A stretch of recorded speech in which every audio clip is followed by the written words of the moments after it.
Bonjour, mon nom est Yoann Levé, société Wadjihad, je suis Channel Account Manager et aujourd'hui je vais vous faire une démonstration d'une nouveauté qui s'appelle les indicateurs d'attaque de nos Threat Hunter qui vient d'être tout juste ajouté et qui est génial. Je vais vous le montrer dans le cadre d'une démo où je vais utiliser ce jeu de démo, donc vous voyez l'URL qui est en haut avec le login et le mot de passe qui sont précisés ici.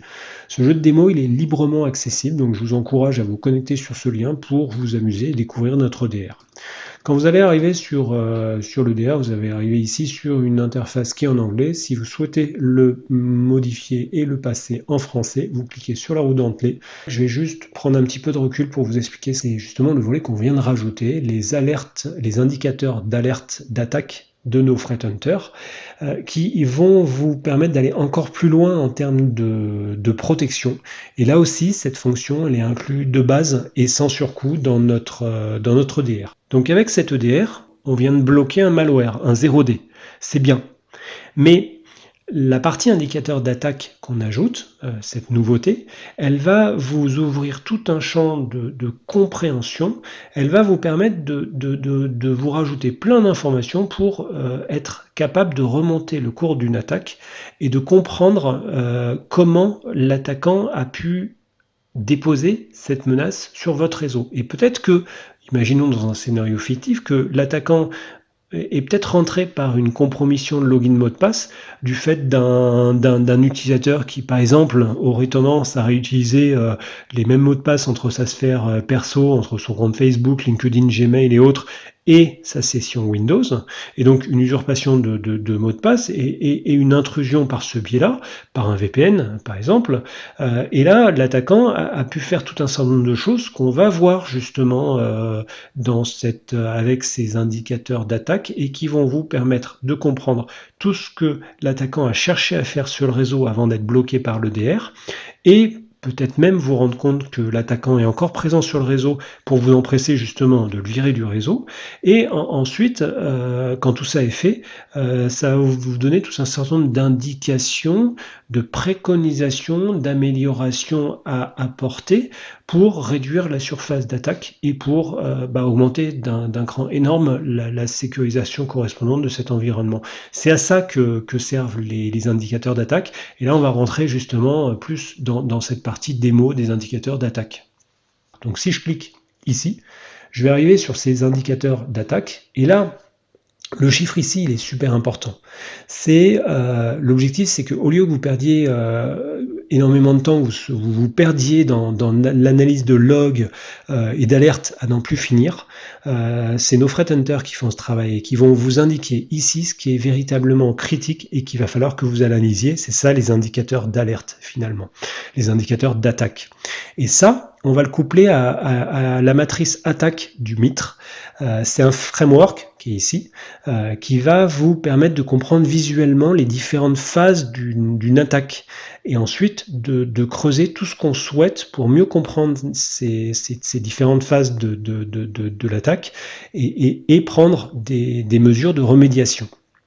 Ici, on voit la première ligne ici, ça correspond aux différentes tactiques qui vont être utilisées par un attaquant, c'est les différentes grandes phases d'une attaque finalement. Par exemple, on va avoir l'accès initial, l'exécution, la persistance, l'escalade de privilèges, l'évasion de défense, etc., etc. Et en dessous, on va avoir les différentes techniques qui vont être mises en œuvre par l'attaquant dans le cadre de son attaque, dans le but d'atteindre son objectif. Si je clique ici, je vais obtenir un certain nombre d'informations, et là par exemple sur cette ligne-là, je vais arriver sur beaucoup plus d'informations avec des recommandations, la description, des recommandations en vue de stopper l'attaque. À ça, on va voir ici, on a deux outils qui vont être hyper utiles en complément. C'est déjà le graphique de l'attaque. Si je clique ici, ce graphe d'attaque, il va montrer l'attaque de façon graphique pour faciliter la phase d'investigation. Et donc, je vais pouvoir interagir avec ce graphique pour voir plus de choses. Là, je vais zoomer en arrière pour mieux voir les choses, mieux comprendre les choses et pour pouvoir étendre justement les choses. Ici, je vois du PowerShell, là, et je vais pouvoir aller plus loin en allant regardant les process correspondants qui sont derrière, et je vais voir justement un malware qui va être lancé ici. Et on a tout un certain nombre d'informations additionnelles qui vont être ici. Ça, c'est le premier outil. Le deuxième outil, donc là on arrive sur l'investigation avancée d'attaque. Ce qu'on fait, c'est qu'on va relier l'attaque à toute la télémétrie du client, et on va pouvoir identifier quel poste a été compromis, si c'est le cas, qui était l'utilisateur qui était logué, à quel moment ça s'est passé, et on va voir plein de recommandations. Ces différents éléments et une partie remédiation justement qui va être indiquée ici. Et si je reviens en arrière et que je clique ici, je vais avoir ici, je vais pouvoir accéder au rapport complet du Mitre.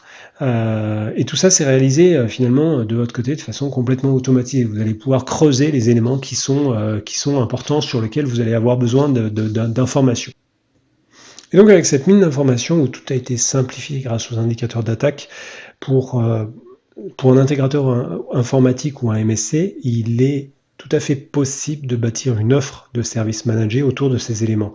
Et ça va permettre justement d'avoir des réponses à incidents ou risques qui vont être très pertinentes. Ça va permettre de gagner énormément de temps en termes de délai de réponse. Ça va permettre un gain de terrain énorme aussi en termes de compréhension de causes et des impacts de l'attaque. Et ça va aussi permettre de pouvoir réduire la surface d'attaque de vos clients, et donc de grandement monter le curseur de sécurisation de vos clients.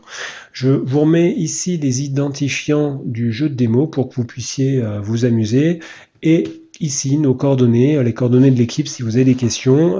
Par exemple, si vous aimeriez tester notre ODR, on peut vous fournir des licences d'évaluation valides 30 jours, 30 à 60 jours pour jusqu'à 250 users.